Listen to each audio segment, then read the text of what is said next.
মায়া আলবির মুখের দিকে তাকিয়ে বলে, মিথ্যে বলার জায়গা পান না? মিথ্যে কেন বলবো আশ্চর্য, সত্যি কথা বলছি। আর তোমাকে নিষেধ করলাম না আপনি ডাকতে? 100 বার ডাকবো আমি। তাহলে আমি কি করব জানো? কি করবেন? তুমি যতবার আপনি বলবে আমি ততবারই চুমু খাবো তোমার এই নরম দুটি ঠোঁটে। বের হন আমার রুম থেকে, অসভ্য লোক একটা। অসম্মানতামি করছি আমি এখনও? আপনার এই ব্যাগ প্যাকেট নিয়ে বের হন আমার রুম থেকে। জীবনে আর দ্বিতীয়বার এই রুমে আসবেন না আপনি। আমি এই রুমের বাইরে গেলে না দ্বিতীয়বার আসব। আমি তো এই রুম থেকে আর বেরই হব না। এখানেই থাকবো, এখানেই খাবো, এখানেই ঘুমাবো, সব কিছু এই রুমেই করব। বলে দাঁত বের করে হাসে। আলবির হাসি দেখে রাগে মায়ার গা জ্বলে ওঠে। লজ্জা করছে না এসব কথা বলতে? লজ্জা করলে সকলের সামনে বড় গলা করে কি বলতে পারতাম নাকি? কি? আমার বউয়ের সাথে সংসার করব, আব্বু আম্মু শ্বশুর শাশুড়িকে 10-12টা নাতি নাতনি উপহার দেব? মগের মূল্য? না। দুজনের মধ্যে এখন আধা হাত সমান দূরত্ব রয়েছে। আর একটু ঝুঁকলে মায়া চিত হয়ে বেডে পড়ে যাবে। আলবি গরম শ্বাস মায়ার চোখে মুখে আছড়ে পড়ছে। মায়া মহা বিরক্তি আলবির ওপর। নড়াচড়া যে করবে বা সরে যাবে সেই উপায়ও নেই। নিজে থেকে সরতে গেলে আলবি জড়িয়ে ধরতে নেয়। মায়া বুঝতে পারছে ওকে আলবি নামক এই বিপদের মুখে ঠেলে দিয়েছে ওর নিজের আপন ভাই। আগেই প্ল্যান করে এসেছে দুজন কি কি করবে। দেশে আসার সাথে সাথে ওর নিজের আপন ভাইটাও কেউ এই বদলোকটা নিজের দলে টেনে নিয়েছে। খচ্চর একটা। মায়া বিরক্ত মাখা স্বরে বলে, গায়ের উপর উঠে আসবেন নাকি এখন? উঠলে সমস্যা কোথায়? অনেক সমস্যা। সরুন সামনে থেকে। তুমি সরাও। আপনাকে ছোঁয়ার কোনো ইচ্ছে নেই আমার। আমার আছে অনেক। মায়া ঘাড় ঘুরিয়ে অন্যদিকে তাকিয়ে থাকে। এই মেয়েটা কোন মাটি দিয়ে তৈরি? আলবি মায়ের মুখের উপর ফু দেয়। মায়া নাক মুখ কুঁচকে বলে, আপনার মুখে গন্ধ। সিরিয়াসলি? হ্যাঁ। আলবি আবার ফু দেয়। তারপর বলে, সমস্যা নেই, তুমি চুমু খেলেই গন্ধ দৌড়ে পালাবে। এই গন্ধওয়ালা মুখে জীবনেও চুমু খাবো না আমি।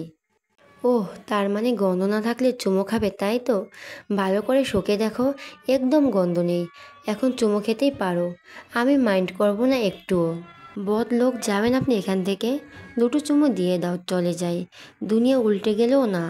দুনিয়া উল্টে যাওয়ার আগেই বাসর করে বাপ হয়ে নানা দাদাও হয়ে যাব। মায়া একটা শপিং ব্যাগ হাতে নিয়ে আলবির বুকে ঠেকায়। তারপর জোরে ধাক্কা দিয়ে নিজের কাছ থেকে সরিয়ে দেয়। তাড়াহুড়ো করে বেডে উঠে দূরে সরে যায়। আলবি নিজের বুকের দিকে তাকিয়ে আবার মায়ার দিকে তাকায়। বাহ, এইটুকু শরীর দেখছি অনেক শক্তি। মায়া বলে না কিছু। ব্যাগ থেকে সব কিছু বের করে গুছিয়ে রেখে নিচে চলে আসো খাবার খাওয়ার জন্য। মায়া তবুও কিছু বলে না। আলবি নিজেও আর কিছু না বলে রুম থেকে বেরিয়ে যায়। আলবি চলে যেতে মায়া দপ করে বেডে বসে পড়ে। আলবি দিন দিন নিজের খোলসা ছেড়ে বেরিয়ে আসছে। কথাবার্তার কি ছেড়ে কোনো কন্ট্রোল নেই। বেডের উপর থাকা ব্যাগগুলোর দিকে তাকায়। এতগুলো ব্যাগ কে কে এনেছে এত? ভেবেছিল তো ওর জন্য কিছুই আনেনি, এখন তো দেখছি অর্ধেক ওর জন্যই এনেছে। মাইট ফ্রেশ হয়ে ড্রয়িং রুমে এসে দাদির পাশে বসে। নাহার বেগম মাহিদের দিকে তাকিয়ে আস্তে আস্তে বলেন, সকলের জন্য শপিং করে আনলি, মায়ের জন্য কোথায়? শপিং তো আমি করিনি, ভাইয়া করেছে। তাই বলে মায়ের জন্য কিছু আনবি না? মায়ের জন্য যতগুলো এনেছে ততগুলো আমাদের সকলের জন্যও আনেনি। আমাদের সকলের ড্রেসের যেই দাম পড়েছে তার ডাবলের বেশি দাম মায়ারগুলোর। মায়ের জন্য এনেছে? ভাইয়ার হাতে যতগুলো শপিং ব্যাগ ছিল তার মধ্যে থেকে ভাইয়ার দুটো আর বাকিগুলো মায়ার। নাহার বেগমের মুখে হাসি ফুটে ওঠে। তখন বোধহয় সকলের সামনে বউকে দিতে শরম পাচ্ছিল।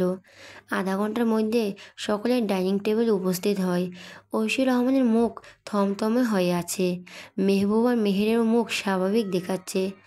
আলতাফ মাহমুদ ঐশী রহমানের দিকে তাকিয়ে বলেন, তোমার মুখ অমন করে রেখেছো কেন? কি হয়েছে? ঐশী রহমান কিছু বলেন না। নাহার বেগম বলেন, ঐশীর মন খারাপ হয়েছে। আলবি সকলের জন্য ড্রেস এনেছে, কিন্তু মায়ার জন্য আনেনি তাই। মাহিদ বলে, বড় মা, খুশিতে তো তোমার নাচা উচিত। ভাইয়া শপিং মলে গিয়েছিল মায়ের জন্য ড্রেস কিনতে, সাথে আমাদের সকলের জন্য এনেছে। ভাইয়া যেই ব্যাগগুলো উপরে নিয়ে গিয়েছিল সেগুলির মধ্যে দুটো ভাইয়ার আর বাকি সব মায়ের জন্যই ছিল। এখন খুশি হয়ে মন খুলে হাসো। মাহিদের কথা শুনে সবাই মাহিদের দিকে তাকিয়ে থাকে। সত্যি কথা বলছি? মায়াকে জিজ্ঞেস করো। কী রে মায়া, ব্যাগগুলো তোকে দিয়েছে না? মায়া মাথা নাড়ায় আস্তে করে। সকলের চোখে মুখে হাসির আওয়াজ দেখা যায়। খাবার খেতে খেতে আলবি বলে, আমার একটা সিম কার্ড লাগবে বাংলাদেশের। সবাই আলবির দিকে তাকায়। এভাবে তাকাচ্ছ কেন সবাই? মনে হচ্ছে সিম কার্ড নয়, কয়েকশো কোটি টাকা বা কারো হৃৎপিণ্ড চেয়েছি। আলবির বলার ধরন দেখে ফিক করে হেসে ওঠে মাহিদ। বাকি সবাইও মুচকি হাসে। মায়া হাসতে না চাইলেও হেসে ওঠে। আলতা মাহমুদ বলেন, কোন কোম্পানির সিম কার্ড লাগবে? যেটাতে ভালো নেটওয়ার্ক পাওয়া যাবে সেটাই। আচ্ছা, আগামীকাল এনে দেব। খাওয়া শেষে বড়রা নিজেদের রুমে চলে যায়। আলবি নিজেও নিজের রুমে চলে যায়। সোফায় বসে মায়া, মাহিদ আর মাহির। সানজিদা মান্তাসাকে ঘুম পাড়ানোর জন্য চলে গেছে রুমে। আলবি রুমে চলে গেছে বলেই মায়া সোফায় বসেছে দুই ভাইয়ের পাশে। একটু পরে সিঁড়ি বেয়ে নিচে নেমে আসে আলবি, হাতে পানির খালি বোতল। মায়া আলবিকে দেখে বড় ভাইয়ের দিকে তাকায়, তারপর জোরে জোরে বলে, ভাইয়া তোমরা এমন কেন? ভাইয়া তোমরা এমন কেন? তোমাদের মধ্যে লজ্জা শরম বলতে কিছু নেই? এ তো বড় বড় ছেলে হয়েও বাড়ি ভর্তি মানুষের সামনে কেমন করে এভাবে এই লম্বা ঠ্যাংগুলো বের করে রাখো? লজ্জা করে না? দুই ভাই কিছু বলার আগেই আলবি এগিয়ে আস্তে আস্তে বলে, আমাদের মধ্যে বিন্দুমাত্র লজ্জা শরম নেই। শুধু 3/4 2/4 কেন, শর্ট পরেও ঘুরতে পারবো, লজ্জা করবে না। বলতে বলতে কিচেনের দিকে এগিয়ে যায়। হাঁ করে তিন ভাই বোন আলবির যাওয়ার পথে তাকিয়ে রইল। সিরিয়াসলি? 3/4 প্যান্ট পরে থাকে, তাই বলে শর্ট পরে ঘুরবে? এতটা নির্লজ্জ ওরা না। আলবি পানি নিয়ে আবার তিনজনের দিকে এগিয়ে আসে। সোফায় বসে থাকা মাহিদের দিকে তাকিয়ে বলে, এই শালা আমার রুমে আয়। তিনজনের চোখ বড় বড় হয়ে যায়। মাহিদ অবাক স্বরে বলে, গালি দিচ্ছ কেন ভাইয়া? আলবি নিজেও অবাক হয়ে বলে, গালি কখন দিলাম? আবার আমি? মাত্রই তো শালা বলে গালি দিলে। তুই তো আমার শালাই, তাই তো শালা বলছি। শালা বলে গালি দেওয়া হয় সম্বন্ধে? মাহিরের চোখ দুটো যেন এখন কোটর থেকে বেরিয়ে আসবে। এই ছেলে এমন হয়েছে কেন? সবাইকে অবাকের উপর অবাক করেই যেন এর কাজ। এই তুই কিসের শালা সম্মতি ডাকছিস? আশ্চর্য, সম্পর্কে তোমরা আমার যা হও তাই বলেই তো ডাকছি। না, ডাকবি না এমন অদ্ভুত নামে। মনে হচ্ছে কেউ গালি দিচ্ছে। কি আশ্চর্য, শাল্লার সম্বন্ধে কি এখন শাল্লা সম্মতি না বলেও ডাকা যাবে না? মাহির যা ওর সাথে। মায়ের ছোপা থেকে উঠে আলবির হাত টেনে ধরে বলে, চলো, আগামীকাল অফিসে যাওয়ার সময় আমাকে সাথে নিয়ে যাবে ভাইয়া। তুই অফিসে গিয়ে কী করবি? এমনি ঘুরতে যাব। আচ্ছা, নিয়ে যাব। মাইদের সাথে নিজের রুমে চলে আসে আলবি। পানির বোতলটা সেন্টার টেবিলের উপরে রেখে মাইদের পাশে বেডে বসে। বলো, কি বলবে? তুই আর মায়া একই ভার্সিটিতে পড়িস? হ্যাঁ। দুজন একসাথে যাওয়া আসা করিস? মাঝে মধ্যে। মায়া বেশিরভাগই ড্রাইভারের সাথে যাওয়া আসা করে। ভার্সিটিতে মায়ের ছেলেবন্ধু আছে? না, মায়া তো ভার্সিটিতে মেয়েদের সাথে মেশে না, ছেলেদের সাথে কথাই বলে না। বয়ফ্রেন্ড আছে? না। শিওর? হ্যাঁ, কিন্তু এসব জিজ্ঞেস করছো কেন? গত পরশু মায়া উল্টাপাল্টা কথা বলছিল কিছু। কেমন কথা? সেসব তো জানতে হবে না, একটা সত্যি কথা বলবি? বলো। মায়া আমাকে ভালোবাসতো? হুম। এখন? তুমি দেশে আসার পর থেকে ওর আচরণ পাল্টে গেছে। এখন বুঝতে পারি না কিছু। সেদিন রাতে ড্রয়িং রুমে দাঁড়িয়ে মায়া যা বলল সব মন থেকে বলেছে। তোর কি মনে হয় কারো মনের কথা তো বোঝার ক্ষমতা আমাদের নেই, তবে আমি যতটুকু বুঝতে পারছি মায়া এখনও তোমাকে ভালোবাসে। ছোটবেলা থেকে মায়া অনেক কিছু সহ্য করেছে, আত্মীয় স্বজন থেকে শুরু করে পাড়া প্রতিবেশী। মায়ার ক্লাসমেটরাও খোঁচা দিয়ে ব্যঙ্গ করে কথা বলেছে মায়াকে। সেসব কিছু সহ্য করতে করতে এমন হয়ে গেছে। তুমি আসার 2 দিন আগেও রাতের বেলা এই রুমের সামনে এসে দাঁড়িয়েছিল। প্রায় রাতে এরকমই করতো, কিন্তু তুমি আসার পর থেকে একেবারেই পরিবর্তন হয়ে গেছে। মাহিদের কথাগুলো শুনে চুপ হয়ে যায় আলবি। আচ্ছা, তুই যা, গিয়ে ঘুমিয়ে পড়। মায়ের দিকে খেয়াল রাখবি, কোনো ছেলে যেন ওর আশেপাশেও না ঘেঁষে। আচ্ছা। মাহিদ বেরিয়ে যায় রুম থেকে। আলবি চুপচাপ বসে রইল। হঠাৎ অনুভব করে ওর বুকের ভেতর কাঁপছে। বসা থেকে উঠে আলমারি থেকে সিগারেট আর লাইটার নিয়ে রুম থেকে বেরিয়ে যায়। ছাদে এসে দাঁড়ায়। আজকে ছাদে হালকা হালকা বাতাস বইছে। পকেট থেকে সিগারেট আর লাইটার বের করে সিগারেট ধরায়। দুটো টান দিতে পেছন থেকে বড় ভাইয়ার গলার স্বর শুনে চমকে ওঠে। দ্রুত সিগারেটটা নিচে ফেলে পা দিয়ে পেশে ফেলে দুই হাতের সাহায্যে সিগারেটের ধোঁয়া দূরে সরানোর চেষ্টা করে। একা একা ছাদে কি করছিস? আলবি না ঘুরেই বলে, এমনি। সিগারেট খাচ্ছিস? আলবি আমতা আমতা করে বলে, না। মাহির আলবির সামনে এসে দাঁড়ায়। আমি তো সিগারেটের গন্ধ পাচ্ছি। আলবি এদিক ওদিক তাকায়। সিগারেট খাওয়া শিখে গেছিস দেখছি। বড় ভাইয়ের মুখের দিকে তাকায়। আস্তে আস্তে বলে, কলেজ থাকতে বন্ধুদের পাল্লায় পড়ে শিখে গিয়েছিলাম। ছেড়ে দেওয়ার চেষ্টা করছি কিন্তু পারিনি। ফেলে দিলি কেন? আমি এসেছি বলে? মাথা নাড়িয়ে হ্যাঁ বলে।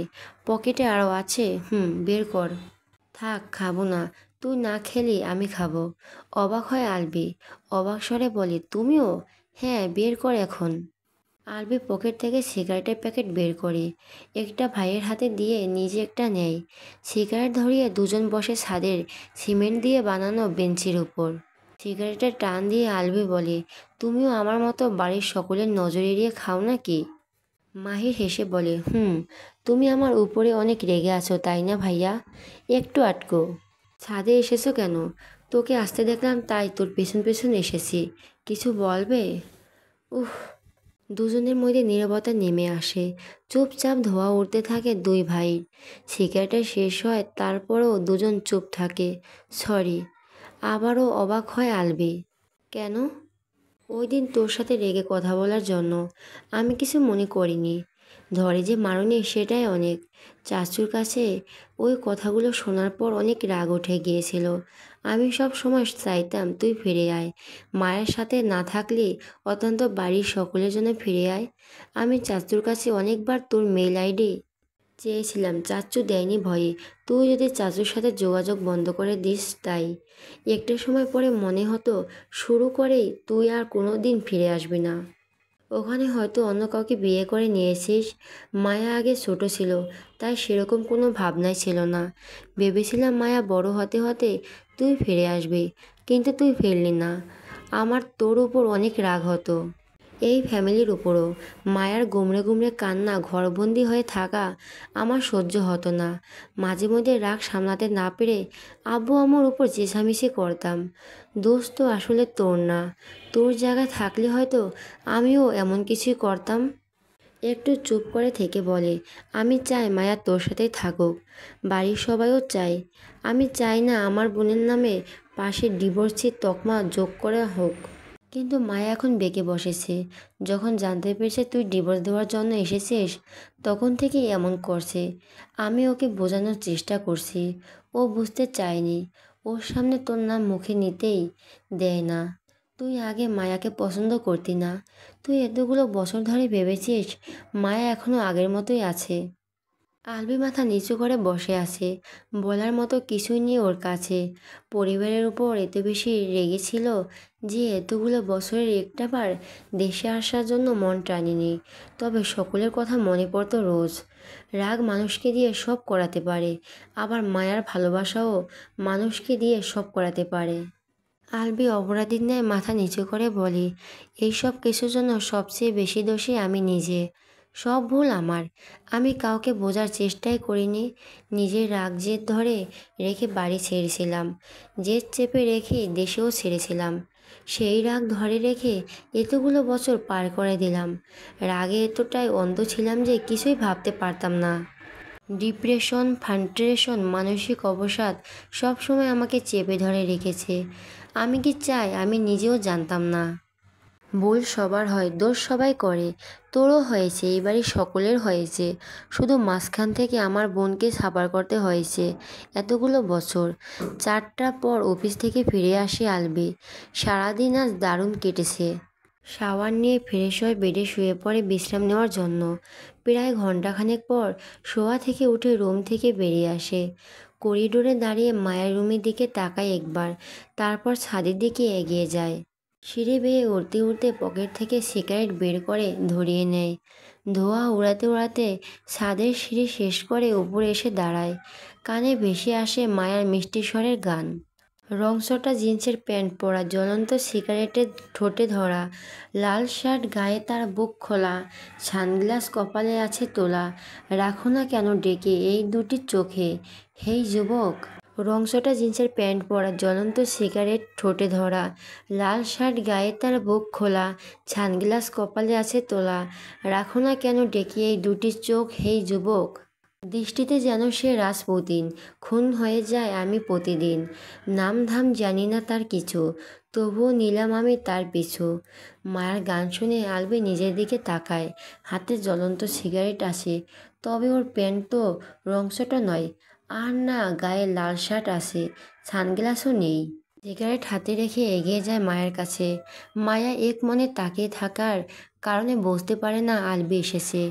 এতই গভীর মনোযোগ দিয়ে তাকিয়ে আছে সামনে, সে আশেপাশে কি হচ্ছে বুঝতেই পারছে না। মায়ার দৃষ্টি অনুসরণ করে নিচের দিকে তাকায় আলবি। রাস্তা কারেন্টের খাম্বার পাশে দাঁড়িয়ে সিগারেট খাচ্ছে একটা ছেলে, সানগ্লাস মাথায় তোলা রয়েছে, গায়ের লাল শার্ট কালারের মনে হচ্ছে। দেখে মনে হচ্ছে বখাটে যুবক। মায়া ওই ছেলেকে দেখে গান গাচ্ছে। আলবি রাগে স্বরে বলে, বিবাহিত হয়ে অন্য ছেলের দিকে নজর দিতে লজ্জা করছে না বউ তোমার? হঠাৎ আলবির গলার স্বর শুনে চমকে লাফিয়ে ওঠে মায়া। পাশে আলবিকে দেখে একটু দূরে সরে যায়। বখাটে ছেলেকে দেখে গান গাওয়া হচ্ছে? মাথা খারাপ হয়েছে নাকি আপনার? ছেলেকে দেখে গান গাইতে যাব কেন? তুমি এতক্ষণ ওই ছেলের দিকে তাকিয়ে গান গাইতেছিলে না? আলবির হাত অনুসরণ করে তাকায় মায়া। ছেলেটাকে দেখে নাক মুখ কুঁচকে বলে, ওই ছেলেকে দেখে কেন গান গাইতে যাব আমি? আমি তো ওই কৃষ্ণচূড়া গাছের দিকে তাকিয়েছিলাম, ওখানে যে কোনো ছেলে দাঁড়িয়ে আছে, সেটাই তো দেখিনি আমি। আলবি গাছটার দিকে তাকায়, এখনও লাল ফুলে সেজে আছে গাছটা। মায়া আগের চেয়েও বেশি নাক মুখ কুঁচকে বলে, আপনি সিগারেট খান? কি বিচ্ছিরি গন্ধ আসছে। বলে চলে যাওয়ার জন্য পা বাড়ায়। এতগুলো বছর পর দ্বিতীয়বারের মতো মায়াকে সই আলবি।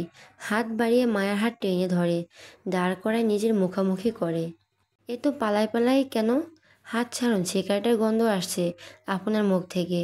হাতের সিগারেট ছুঁড়ে ফেলে দেয় আলবি। তুমি যদি এই ঠোঁটে চুমো খাও, আমি সিগারেট খাওয়া ছেড়ে দেব।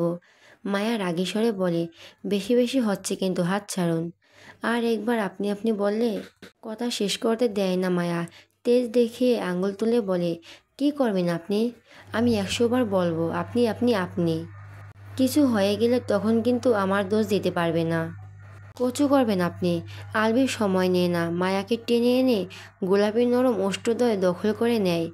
আসম্ভিক ঘটনায় থ হয়ে গেছে মায়া। আলবি এমন কিছু করবে কল্পনায় ছিল না। কিছু সময় পর মায়ের ওষ্ঠদ্বয় ছেড়ে দেয় আলবি। শক্ত করে জড়িয়ে ধরে বলে, একবার আপনি বলবে আরেকটা করে চুমো পাবে। বাড়ির সকলের সামনেও যদি আপনি বলো, আমি কিন্তু সকলের সামনে চুমু খাবো। আমার মধ্যে আবার লজ্জা শরম কম। মায়া রেগে আলবির কাছ থেকে নিজেকে ছাড়িয়ে নেয়। আশেপাশে তাকে কিছু খোঁজে, কিন্তু পায় না। সর্বশক্তি দিয়ে আলবিকে ধাক্কা দিয়ে ফেলে দেয়। রাগে কটমট করে বলে, আপনি আমার ধারের কাছেও আসলে আপনার গলা কেটে দেব আমি, শয়তান লোক। নির্লজ্জের মতো আবার দাঁত বের করে হাসছে। মায়ার আগে গজগজ করতে করতে বকাবকি করে ছাদ থেকে নেমে যায়। আলবি উঠে দাঁড়ায়, প্যান্টের বালি ঝাড়তে ঝাড়তে বলে, বাবারে কি শক্তি, এক ধাক্কায় নিচে ফেলে দিল। ভাগ্য ভালো যে ছাদ থেকে ফেলে দেয়নি, নয়তো আজকে ভবলীলার সাঙ্গ হয়ে যেত।